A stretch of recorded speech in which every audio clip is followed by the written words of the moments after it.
Hello, everybody, and welcome to the WhatAcca.com Saturday Shortlist podcast ahead of the FA Cup final this weekend. I'm here as ever with Matthew Glazier. We're going to do it a little bit differently. We have to this week. We normally pick out our WinAcca and our BTTS Acca and a big long one, but half our fixtures are gone now, Matthew. I know they've all gone. All these. I mean, the League One playoffs are well underway, aren't they? We already know the finalists of that. So obviously, one foul swoop and they've all gone. And we're looking at a decimated fixture schedule, but quite an intriguing one all the same, Benjamin. You'll always find the value, won't you? But we're going to start with a game. You mentioned League One playoffs. I was at MK to see Wickham turn up and park the bus and get through again. They just know how to do it. But I'm also going to be at both of these games on Friday night and on Saturday. So I'll be at Luton and Huddersfield. And the one we're going to talk about now, two people hate this term, but I'm going to say it, two big clubs in championship terms. It's fourth placed Nottingham Forest versus fifth place Sheffield United. But we're going to have to do this a bit differently. Yeah. So if we dive in with this one, I suppose I've got a bet builder sort of at the ready to take into account your thoughts. Before we begin, Benjamin, one quick question. Does the winner of this game get promoted? Not usually. No, it's normally the winner of third place versus sixth place that ends up sort of getting through. But I think this season, I can see where you're going with this. I think the winner of this game will be the favourite in the final. It's rare, isn't it? Normally, and look, Brentford have been a bit of an outlier the last couple of years, landing there in third place. They were as good as a parachute team in the end, weren't they? But certainly for the last decade, sixth place has been a big outsider. And look, were it not for an injury time goal from Hull on the last day, we would have had Forest in third. And I don't think you'd be asking me that question, would you? But potentially, I can see your logic of the winner of this game will be the favourite in the final, if that's where you were going. Yeah, exactly. It's obviously a much more higher profile game, and there's obviously Luton and Huddersfield have obviously sort of got smaller profiles, and there's a lot of attention on this game. So if I bring up the bet builder for Sheffield United against Nottingham Forest, there's a number of different combinations that we can put in our bet builder. We'll probably start with the results. Do you have a strong opinion on what the outcome of the actual game is going to be this first leg? Well, I would be pushing, if you can, on your bet builder to be going towards a low-scoring game, I think. Right. So okay. Sheffield United have lost 1 in 15 at home. Guess how you're good at these stats. Guess how many goals they've conceded in their last 15 home games? 8. 4. Oh. It's absurd, isn't it? So I know Nottingham Forest are very good, but this is one of those games. And look, it's a cliche. We could say this for any playoff game because the lower ranked team plays away second. But particularly, Sheffield United have only won 1 in their last 7 away. I feel minimum draw, but I think they need to take a clean sheet and they need to try and take a win across to the City ground. Last time they played, Matt, was start of March, 1-1. 95th minute equaliser from Forest in that one. The XG and the data had Forest being the better side. So I think under 2.5 is probably, I don't know if you can get that on your bet builder, is probably where I'd be starting. We can go under 2 goals or we can go under 3. 3 obviously gives us a bit more flexibility. So we can add in under 3 goals and then we just need 2 or less to be scored. And that covers scoreline such as a 2-0 win or a 1-1 draw. So maybe we'll go under 3 goals and keep things a little bit simple on that front. Cool. I would be heading, I know you're going to ask me about yellow cards, aren't you? So I'd be heading towards possibly, well, a couple of areas, and maybe I'll get you to make the final call. So the first one is Jack Colback of Nottingham Forest is a central midfielder playing at left wing back. And if I'm Paul Heckingbottom, I'm getting Morgan Gibbs-White to, when the ball's on the left, to pull out to that right-hand side and get 1v1 with him. So there's a thought. The other thing is we know Brennan Johnson and Jed Spence are really good down the right-hand side for Forest. So you're looking at Ender Stevens, but possibly Jack Robinson as a possible yellow card walking.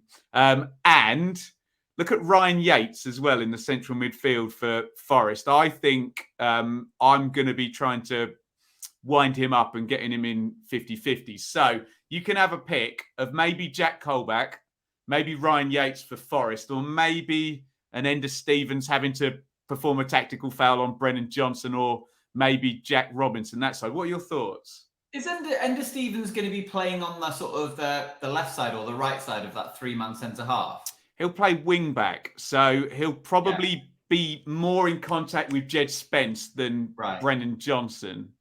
I tell you what, if we add in under 3 goals in the match combined, Jack Colback to be booked, and Jack Colback, the ex-Newcastle midfielder, is the favourite on the bookings list. And is he? Is that why you smiled when I said his name? Yeah, well, I kind of remember him from his Newcastle days, and obviously he's been with Forest for a while. But if we add in Colback and Stevens to be booked with that under 3 goals, that gives us an 11-1. So the only sort of, we probably might want to add in one more pick from a bet builder. So obviously we could go down the result angle if you think that you want to go for, say, the draw, for example, that bumps things up. If you're not sold on the exact outcome, it sounds to me as though you're slightly leaning towards the Blades, but not necessarily strongly convinced that they're going to win the game. I mean, we could throw in Sheffield United or the draw, for example, which would rule out the Forest win, and that bumps up the odds a little bit more. Alternatively, we can look at corners, but that's a bit more of a stat-based thing where you have to take into account how many corners have been scored. Or we could simply look at the number of cards that are going to be issued. So we've already, if we add in Colback and Stevens, we're insinuating that there's going to be at least 2 cards and probably more than that. If we were prepared to go, say, over 4 cards to be brandished, Benjamin, then we can bump the odds up to 14-1. Wow, so many options. Let me. Can I throw something at you if you're feeling really brave? No, if Sheffield United win this game, Morgan Gibbs-White is going to be involved in the goal in some way, shape, or form, especially if Billy Sharp's not around. So I would also, if you really wanted to be brave, if there's an anytime assist or an anytime goal scorer, that will bump things up massively. He just seems to be the guy there in terms of, I think Forest can share out the threat a little bit more across the team. Whereas with Sheffield United, I'm looking at Sander Berger and I'm very much looking at Morgan Gibbs-White. I do think it'll be fractious though, so I do like your yellow card prices. In terms of corners, I'd struggle without looking at the numbers on that one. Yeah, that's fine. With Morgan Gibbs-White, has he scored many goals this season for the Blades? I'm just having a look myself. Yeah, he's nearly double bubble. I think he's 11. He's doing well, isn't he? He scored 11 goals, 9 assists. Yeah, he's going well. Do you know what? I think Morgan Gibbs-White is going to be perfect for this bet. And if we throw him in as an anytime scorer there, we've got ourselves a 66-1 bet. So that's under 3 goals. Morgan Gibbs-White to score anytime in the match. Colback to be booked and Stevens to be booked. I think that could all slot together nicely. I mean, we're just giving, ideas and odds of 66-1. You can have a quid or 2 on that really and settle down to watch the game and have a bit of fun watching it really. And obviously under 3 goals give you a bit of insurance if there's an early goal. It's so hard with these 2-leggers, Matt, because if you ask me who's going to qualify for Wembley, I'd be edging towards Forest. But you don't know in terms of first leg across to the second leg. And normally these things open out in the second leg, don't they? So if I'm Steve Cooper, I'm more than happy at 70 minutes at 0-0 to go, okay, fine. Come and beat us at City Ground. By the way, we'll play extra time as well. So it's tricky in terms of the result in the first leg. I'll be a bit more bullshit, I think, for the second. That's the thing. I think going cagey isn't such a bad thing. Funnily enough, I was watching Mason Mount celebrate for Chelsea at Leeds yesterday, and that brought back memories of Derby's heroic comeback at Ellen Road a few years ago. And that's the outlier, isn't it? You're going to hear loads of people like me say no one loses the home game and then wins the away game until Leeds' ridiculous collapse. I was at that game in 20. Never seen anything like it. Never ever in terms of a psychological collapse in a football match, and the whole stadium and the players and the manager all collapsing together. Utterly incredible. But there we go. Are we heading to the Premier League now then, Matthew? Well, good. I think we'll stick with the Saturday action. We'll have a chat about the FA Cup final, and then we'll dive into some Sunday Premier League action. So, as far as we've got ourselves a nice little bet builder for Blades Forest, and we're going to talk about the FA Cup. I've got a couple of bet builders here, and you can tell me which of these bet builders you like the look of. So, my first bet builder now. Liverpool have played Chelsea 3 times this season, and all of those games have ended in a draw in normal time. Obviously, Liverpool won the League Cup final in February, but that was on penalties. And if you watch that game, which I did, you will have seen a very even game. All 3.5 hours of it, yeah? Yeah, it was a long old game, but very entertaining all the same. And Chelsea had carried a goal threat. They had a goal chalked off for VAR in the same way that Liverpool did. There really wasn't much between the two teams. And so it's difficult to understand why Liverpool are such strong favourites for this game. I know Chelsea have had a bit of a wobble and players are going to be leaving and there's stuff happening behind the scenes with ownership, but let's face fact, this is an FA Cup final. So if we were to go down the draw route here, and for the 4th time this season these teams were to draw in normal time, then all of a sudden we can really pimp up our bet builder for the FA Cup. Now, Romelu Lukaku, you may have noticed, has somehow come out from the wilderness in the last couple of games, and he looked very lively against Wolverhampton Wanderers before being the proverbial bull in a china shop at Ellen Road on Wednesday night. And if you throw in Romelu Lukaku to score along with Antonio Rudiger to be booked, and this guy's had 13 yellow cards, he's just about to leave Chelsea. And if the German isn't going to go out with a bang in this game, then he never will. And that's a 40-1 bet builder. So what do you think of that? Draw, Lukaku to score, Rudiger to be booked, 40-1. I quite like it, actually. Can I hear what you've got for Liverpool before we make the comparison? Yeah, it's a bit more boring, this one. It's 18-1. And if you want to jump on the Liverpool bandwagon and it sounds like you don't, Matthew. Sorry? It sounds like you don't. Not really. No, I'm not. It's a bit. Well, not really want it. I don't want to be a favourite backer. Liverpool's fixtures have just been so relentless recently, and they've got to go.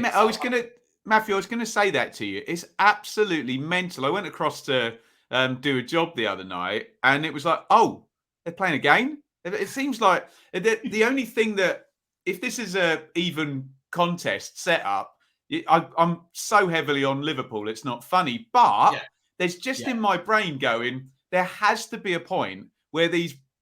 People will say poor footballers. Yeah, but in context, these poor footballers are gonna have to have a breakdown of some point. Just playing every 3 days at such a high level. Yeah, exactly. I think Fabinho got a knock at Villa Park on Tuesday. Liverpool only just edged that game. It was kind of tight. It was quite in the balance really at 1-1, and just muscle memory, isn't it?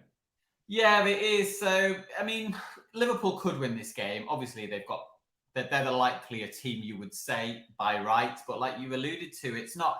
Chelsea are big game players. Chelsea will not lie down in this game. Slight concern over Kovacic, but we got that sort of horrendous challenge as well. But Jorginho and Loftus-Cheek, they're no mugs, Chelsea. They'll be up for it. Anyway, if you think Liverpool are going to win, and you might do, then Luis Diaz is probably the best scoring option, I would say, or Mane. I've chosen Diaz just for the purpose of this bet builder. Salah's just completely gone off the boil for whatever reason. Again, don't want to speculate on that, but he's just not scoring goals, so why include him in a bet builder? You could go both teams to score, because although it was a 0-0 at Wembley in the Carabao Cup, it was very much the case that there were so many chances that were created in that game. It was a very lively 0-0, and then you could throw it over 4 cards, because I just see it being an end-of-season squabble where both teams aren't really too bothered about suspensions, etc., etc. And that's an 18-1 shot if you want to go down the Liverpool Luis Diaz route, really, and a sort of a high-scoring game. So there's a couple of options there, and we might just throw them both up anyway in terms of. So was Chelsea to draw in 90, Matt? Yeah, all normal time. I can see, in terms of value, why that one might be the pick, mightn't it? I think it is. I think punters are much more happy to go for a 40-1 poke. I mean, if you put £2 on at 40-1, you win 80 quid. It's different if you put £2 on a bet builder at 18s and you win 36 quid, really. So it's So hard to find value with Man City and Liverpool at the moment as well, isn't it? That's the thing, really. Like, if you look at City's price for the, well, we'll come on to it, but yeah, City being priced so artificially short for all of their games at the moment. But anyway, those are the bet builders. Shall we take a look at Sunday's Premier League action? I would love to. Let's do it. Okay, so this is quite unusual, really. We often find ourselves talking about Championship, League One, League Two, but we're going to look at the penultimate games for most of the teams in the Premier League. We're going to run through 5 different selections and see which of the 3 we could potentially put in what will be quite a big money treble, starting with Aston Villa at home to Crystal Palace. So Villa are even money. It's their final home match of the season. They're looking to go out with a bang. They played really well against Liverpool on Tuesday night, and previously to that, they won 3-1 at Turf Moor against an informed Burnley side. Palace only beat Watford 1-0 last weekend, and they've only won 4 of their 17 away games this turn. So Villa at evens would definitely bump up any potential ACCA. Sounds like a good start. Do you want to move on to the next one? Yeah, Brighton and Hove Albion to win at Ellen Road. I'm amazed that they're 7-4 for this game. Amazed. Brighton are one of the in-4 teams in the Premier League. They're 7-7-4 on the road this season. They won at Arsenal, Spurs and Wolves in 3 of the last 4 away games. They beat Man United 4-0 last weekend. They are just in a rich vein of form. Yes. Leeds need the points way more than Brighton, but they lost 3-0 at home to Chelsea. They've got suspended players and injured players coming out of their ears or any other orifice. How Leeds a favourite here? I can only assume that it's like their needs are greater, but everything points towards an away win. Everything. That's exactly why, isn't it? It's your whole liability, not a probability, and we just know what that Leeds fan base is like, and we know what they want to happen. They have to win, Matthew, don't they? They do, but how can you build a case for them? Brighton have just found this unbelievable finish to the season, which nobody could have predicted. Not the opponent Leeds wanted, is it? Not at all. Not at all. Leicester City away to Watford. You can get a shade of odds against. I know Watford nullified Everton on Wednesday night, but they didn't have a shot on target. And Leeds had won 3-0 against Norwich that night. Jamie Vardy seemingly finishing the season with a flourish in between attending court cases with his wife. Careful. Well, it's not libelous to say he's attending a court case. Absolutely not. James Maddison and Harvey Barnes are creating a plenty. Watford had a 6-game losing run before that draw against Everton midweek. As I say, no shots on target. They're down. I just think Leicester can probably run away with this one. Any thoughts, or shall I move on? So far, I very much like Leicester. I kind of like Aston Villa, and I just have this weird feeling that as soon as you say to me you cannot build a case for Leeds, Leeds are drawing at least, aren't they? Maybe. I don't know. It would be shocking. I think Brighton, by rights, should win that game if they play to their strengths.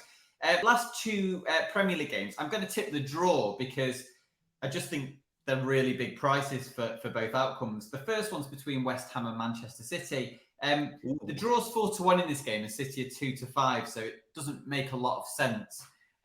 Yes, City are chasing the title, but West Ham are no mugs. It's the final Hammers home game of the season. It might be Declan Rice's final home match of the season for the Hammers. It's been a glorious campaign for them, really. Obviously, the European adventure, the fact that they're still punching above their weight in the Premier League. They won 4-0 at Norwich. I mean, they've had loads of bad form domestically recently, West Ham, but that's completely down to the fact that they've been so motivated to overcome your Sevillas and go up against Eintracht Frankfurt and beating Lyon as well. It's just a juggle. It's been too much of a juggle. Manchester City, I mean, Kevin De Bruyne, obviously 4 goals at Molineux, but they've dropped points in 4 away games this term, and I'd just make a case for perhaps having a little and before the end of the season, having a little wobble along the way. It's not unforeseeable. And finally, Everton Brentford draw as well. Yeah, I mean, leaning towards Brentford slightly, but Everton aren't that good. They couldn't beat Watford last night.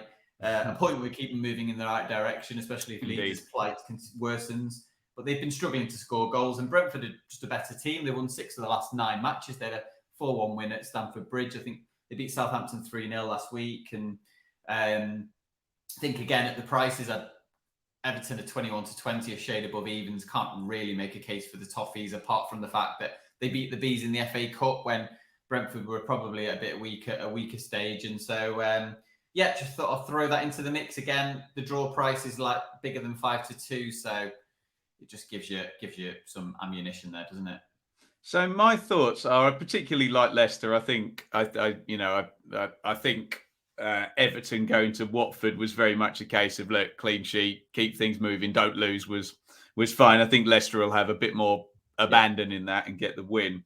Everton Brentford I quite like as a draw. Actually, I think that's a fair shout. I'm far more scared of Leeds and Brighton than you are. I don't know. There's just something.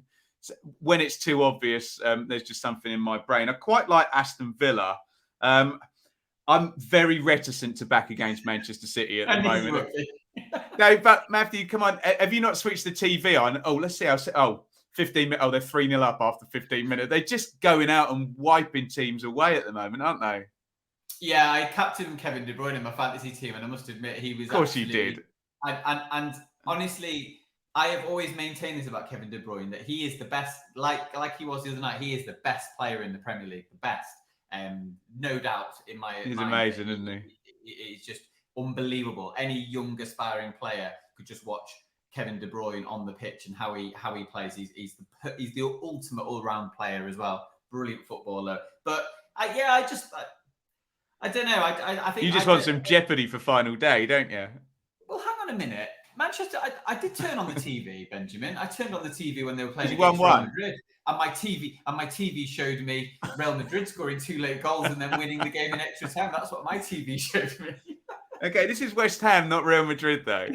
Well, I don't think Real Madrid are that much better than West Ham, if I'm being totally honest. But anyway, we're not going to include the draw because Benjamin's overruled me. So it nailed on draw now. Everybody get on that one. But that's I just think they're stung by that, and I think Liverpool may still win the Champions League. I think they're just going to sweep up that Premier League title now. I think it's been a very big motivation for them, hasn't it? You might be right. To be honest, they were on. They wiped the floor with Wolves, didn't they? As well, and the mood that they're in to score goals and the way in which they're attacking teams, it just makes you wonder how they couldn't completely destroy Real Madrid in the first leg of that match. Really, Europe just seems a bit of a weirder environment, and strange things happen in Europe, as Sir Alex Ferguson used to tell his Manchester United team, and they obviously had a few hiccups along the way, but domestically they are rock solid, admittedly. So maybe we'll go for. I mean, if we go Villa, Leicester, and Everton, Brentford draw, even if we don't go with Brighton, which I still might throw in when you're not looking. Then that's looking like a 10-1 shot right there, I reckon. With that drawing, yeah. Yeah, and Everton Brentford draw is the later game. So what's really fun is that if we get Villa home and Leicester home, then everyone can settle down and watch, hopefully, either a boring goalless draw or a 1-1 draw between Everton and Brentford for the Swedes. You're going to have a 4-pack of Kronenberg on ice ready for that late one, aren't you? Yeah, it's entirely possible as well. Other alcoholic beverages are available. There we go. Amazing stuff. I applaud your creativity this week, Matthew, because we were very, very short of fixtures. So all of those picks, and go and check out WhatAcca.com to see Matthew just sneak Brighton winning at Leeds in Bayern. To be fair, if you've watched this podcast regularly, listen to him, not me. It's the general rule of thumb. I'm just here to play devil's advocate most of the time and put the element of. I'm like one of those characters in Shakespeare that just whinges in people's ears and makes them do strange things. But a strange thing that you should definitely do is head over to WhatAcca.com. All the picks will be up. We're recording on Thursday, so they'll be up tomorrow, Matthew. Yeah, I think so. We'll get them up nice and early. North London derby tonight, and then after that, it'll full steam ahead for the weekend. So yeah. Relentless pace the season goes at this time. So head over to WhatAcca.com. Sign up with your email address for absolutely free. And the way Matthew picks out these bets, you always get a little tickle from one of our partners. So you're going to get a better price over on the WhatAcca.com link than you will over on the provider's main website. As ever, only bet what you can afford. For God's sake, please gamble responsibly. 18 plus only. Be gamble aware. .org. Are you at any? I've already dropped all my names of my playoff games I'm going to. Are you anywhere this weekend? No, my wife's away this week, so I'm just going to have a much-needed breather. I'm going to have my 4-pack of Kronenberg and watch lots of televised football, and just take a huge breath at all the children and the pets have survived this. Oh, stop it! This solo flight. Absolutely tremendous. Matthew, we will see you. I think we may be back next week. We'll figure out, we'll have a hunt and see what value we can pull out next week. But thank you. Thank you everybody for joining us for the WhatAcca Saturday shortlist. And all being well, we may well see you next week.